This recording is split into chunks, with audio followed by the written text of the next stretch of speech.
Selamat datang di saluran kami. Di episode ini, kami akan menggali lebih dalam tentang mengapa bangsa Yahudi mengklaim Palestina sebagai tanah yang dijanjikan Allah. Melalui penjelasan sejarah, keyakinan agama, dan pandangan budaya, kita akan memahami perspektif yang mendukung klaim ini. Konten ini bertujuan untuk memberikan wawasan yang lebih komprehensif tentang dasar klaim tanah ini dalam keyakinan agama Yahudi. Sebelum kita mulai pembahasannya, jangan lupa untuk like, subscribe, dan bagikan video ini agar pesan pengertian dan pengetahuan dapat tersebar lebih luas. Berikut adalah penjelasan lebih detail tentang kisah ini. Akar sejarah dalam kitab suci. Klaim Palestina sebagai tanah yang dijanjikan Allah berasal dari kitab suci agama Yahudi, terutama Tanakh, Alkitab Ibrani. Dalam kitab-kitab tersebut, terdapat banyak referensi tentang janji Allah kepada Nabi Abraham, Ibrahim, dan keturunannya untuk memberikan tanah yang luas dan subur kepada mereka sebagai pemberian Allah. Kisah ini dimulai ketika Allah memanggil Abraham untuk meninggalkan kampung halamannya di Ur, kini bagian dari Irak, dan pergi ke tanah yang akan diberikannya, Kejadian 12:1. Allah berjanji untuk membuat keturunan Abraham menjadi bangsa yang besar dan memberikan tanah tersebut kepada mereka, Kejadian 12:7, Kejadian 13:14-15, Kejadian 15:7. Klaim terhadap Palestina sebagai tanah yang dijanjikan memiliki peran sentral dalam membentuk identitas dan kesadaran sejarah bangsa Yahudi. Keyakinan ini menjadi inti dari hubungan spiritual dan budaya mereka dengan tanah air nenek moyang mereka. Cerita tentang janji Allah kepada Abraham dan keturunannya menjadi bagian penting dari tradisi lisan dan tulisan, melestarikan hubungan yang erat antara bangsa Yahudi dan tanah dijanjikan. Pada periode pemukiman kuno dan sejarah pemukiman Yahudi di Palestina mencakup berbagai periode.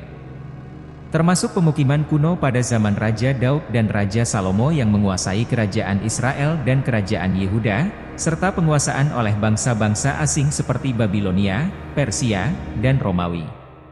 Beberapa situs penting bagi agama Yahudi berada di Palestina, termasuk kota suci Yerusalem dan situs-situs suci lainnya seperti Hebron dan Bethlehem. Pada abad pertama Masehi, setelah peristiwa pemusnahan Bait Suci kedua oleh Romawi pada tahun 70 Masehi, banyak bangsa Yahudi mengalami masa diaspora, di mana mereka tersebar ke berbagai belahan dunia. Selama diaspora ini, impian untuk kembali ke tanah dijanjikan dan menghidupkan kembali kedaulatan di sana tetap hidup dalam doa dan harapan mereka. Dalam berbagai perayaan agama Yahudi, doa-doa dan lagu-lagu mengungkapkan kerinduan untuk kembali ke tanah yang dijanjikan oleh Allah. Pada abad ke-19, gerakan Zionis lahir, yang menuntut pemulihan kedaulatan Yahudi di tanah dijanjikan. Gerakan ini mencapai puncaknya pada abad ke-20.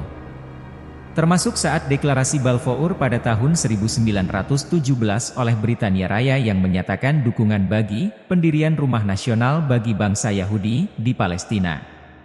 Setelah periode mandat Britania atas Palestina, negara Israel diproklamirkan pada tanggal 14 Mei 1948. Sebagai bagian dari klaim tanah yang dijanjikan, kota suci Yerusalem menjadi pusat perhatian.